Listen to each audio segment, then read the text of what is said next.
a pregnancy test consisting of inserting a long needle into her navel, when this procedure was not to be used by doctors for another 10 years. While under hypnosis, Betty drew a star map that she saw while on board the UFO. It appeared to match the double star Zeta Reticuli, which was discovered years after Betty drew her star map.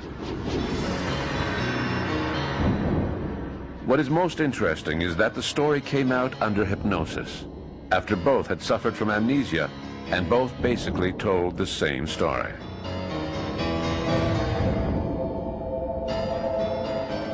When the abduction phenomenon came to light in the Betty Barney Hill case, there were no theories about it because it had never been reported in any objective way before. And we must always remember it was a skeptical scientist, a psychiatrist, who did the hypnosis, who was stunned by what he was hearing and had to assume that this was a folie à deux of some sort that nobody was familiar with all of the effects of what we would now call post-traumatic stress disorder. So it was certainly real. This is a myth that nobody wanted. You know, in 1979, Alvin Lawson, who was a professor of English at California State University at Long Beach, conducted a little bit of an experiment. He took 8 students who had not had UFO sightings, which was his filter, and had a hypnotist hypnotize them to see whether they could come out with abduction stories. And he claimed essentially that they were all essentially the same, and therefore as all the other abduction stories, and therefore all of it came from people's minds. But actually, when you read the study, what you find is that one story was actually had certain similarities. There were small people, and she was on a table, and that sort of stuff. The other stories were all totally different from each other, completely different from anything that we ever learned in the abduction phenomenon. All the UFO abductors that they described were completely different from each other and totally different than anything that we have learned in the abduction phenomenon. And they hadn't the slightest idea what to say. Alvin Lawson's study was not very conclusive. The abduction stories imagined by the study group under hypnosis varied from one person to the next. On the other hand, people who claim to have been genuinely abducted have very similar stories, and the details are very coherent. Dr. Jean-Jacques Laurence, a psychologist at Concordia University, has taken an interest in these abduction stories.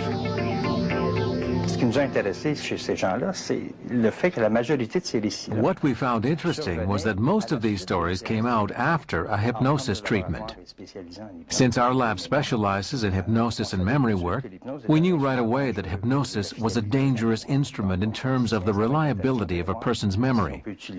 So we decided to check whether hypnosis could be used to create false memories, to manipulate existing memories, and add to them.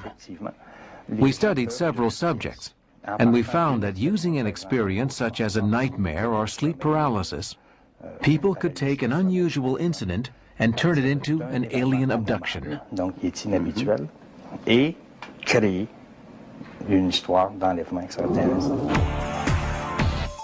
Each year, thousands of people report being abducted while they are sleeping. As was the case with the Hills, hypnosis seems to be the tool that helps to reveal the details of the abduction. And I think actually what was important there is to recognize certain things that happened, which is that hypnosis was used to bring out this story, and hypnosis has been proven time and time again by people like psychologist Martin Orm to be totally unreliable. That in fact people report what they believe, which is not the same as what actually happened. They're reporting their genuine beliefs. That in the Hill case there was a certain amount of filtering between the two of them. That in fact the key mystery, which was 2 hours lost, was not discovered by the Hills. It was discovered in fact by Walter Webb, who was the investigator, who said to them, "You seem to have lost time." And I believe I'm quoting reasonably accurately Barney Hill saying, "My God, for the first time I realized that we had lost 2 hours." This was several weeks after the experience. So a lot of these key motifs of abductions actually didn't so much come from the witnesses as the investigators. And I do believe that one of the things we learnt from the Hill case onwards and so on is that investigators can take a case, take the key elements and take it to another case, and using particularly hypnosis, not deliberately and not consciously, but I think we contaminate our own data by taking these belief systems around. What I'm saying is that the evidence, the story that comes out, can be influenced by the people investigating, and to do a good investigation is actually far trickier than we think. A few years ago, I decided to spend all of my time studying abductions. I decided to do this because when I traveled the world as a journalist, I heard similar stories from people throughout the world. I heard stories of abductions when I spent 6 months in Siberia, and also when I stayed 6 months in Tibet. Wherever I went, I would hear tales of abductions from people who had no clue that there were other people in the world who had experienced the same thing. These stories bothered me, and then when I saw what was happening in the States, I thought to myself, those Americans are crazy. Hoaxers in this field are extremely, extremely rare. But in the abduction area, you have to come up to various people, like myself and others, and look us in the eye and say, this happened to me. And in front of your wife and children, this happened to me, and go into something which involves acting, lying, and of course, adverse publicity in the long term. So it's not an issue. It's a non-starter as a theory. There are witnesses to these events. They're family members, sometimes with friends and so forth, who can verify their experiences. When they are abducted, they are physically missing from their normal environment. Police have been called, search parties have been sent out, parents have been frantic looking for their children and all that. They come back with unusual scars on their bodies, scrapes. There's a certain physical evidence. They come back with their clothes not on right, or their pajamas or their pants on backwards. They come back if it's at night, sometimes their clothes are off and folded neatly on a couch or by their bed, or they come back wearing somebody else's clothes, which can be fairly startling, let's just say. And there's more, and there's other evidence that's presented. There's a strong physical aspect to this. But the key thing is that people see other people being abducted and may or may not be abducted themselves. And once that fact is established, it pushes it out of the psychological realm. And that is the fact that all psychologists stumble on. Is there really any solid proof? How objective are the witnesses? And what if their stories are being influenced by UFO experts or by media reports of alien abductions? Luckily for us, there were certain details about the Betty and Barney Hill case that were not reported in the book.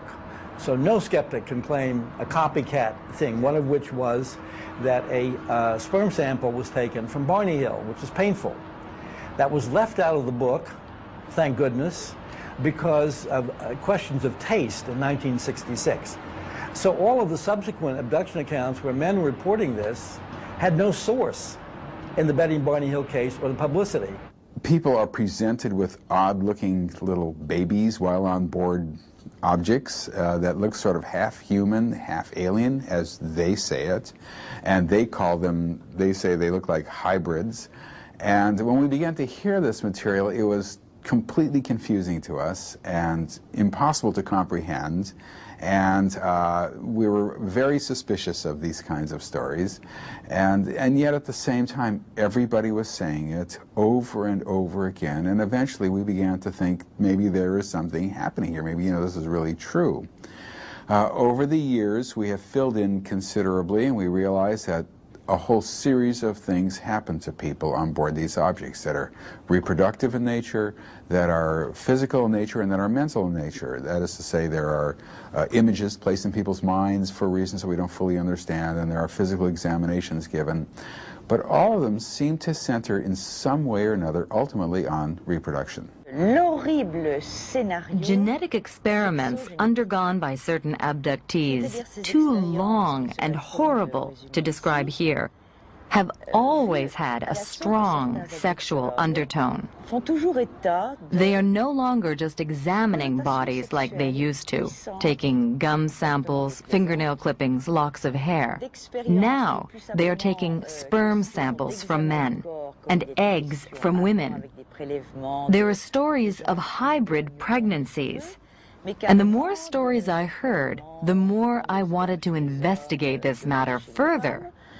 But in all my research, I never once saw any proof of an interrupted pregnancy. Je peux vous dire que je n'ai jamais vu l'ombre de l'ombre de l'ombre d'une preuve d'une grossesse interrompue. We have a real epidemic on our hands, according to books by Bud Hopkins, David Jacobs, and Dr. Mack. David Jacobs et du Dr. Mack aux États-Unis. It's very disturbing because there's so much similarity in all of the cases. Eddie Bullard began studying the phenomenon when this wave first started, and he says that there's an amazing consistency to the abduction stories from people living in different areas who don't even know each other.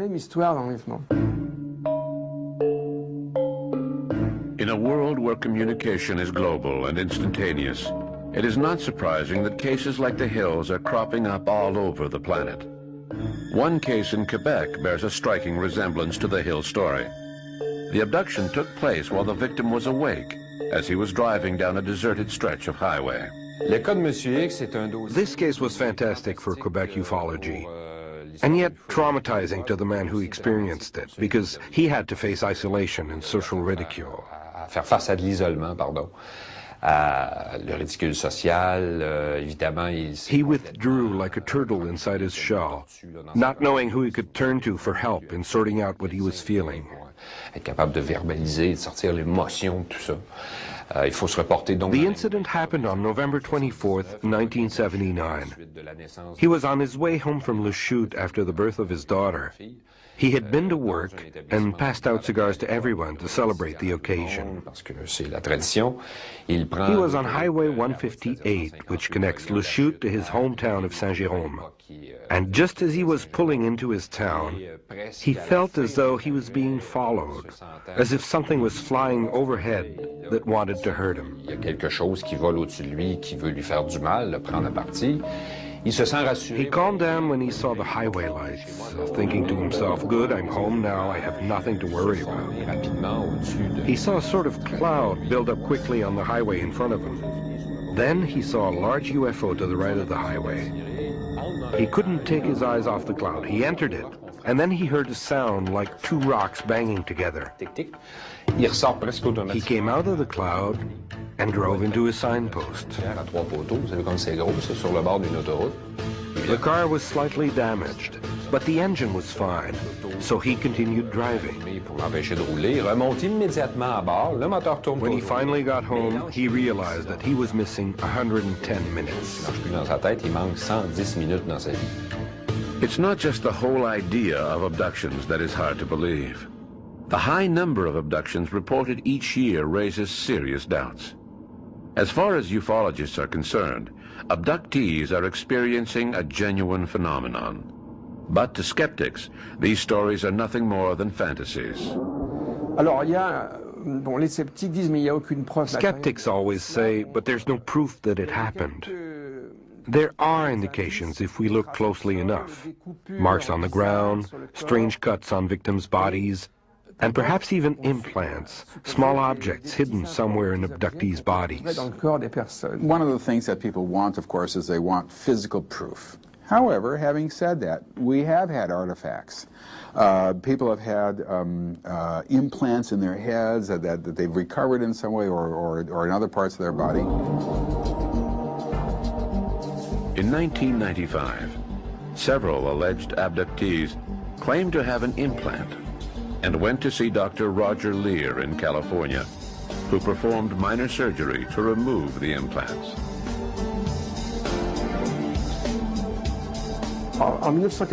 A series of operations were performed in 1995 and over the next few years. par un médecin chirurgien des pieds. It seemed this foot surgeon, Dr. Roger Lear in California, was able to find and remove these small implants. D'extraire des petits implants. Prior to performing these operations, Dr. Lear had no particular interest in UFOs and alien abductions.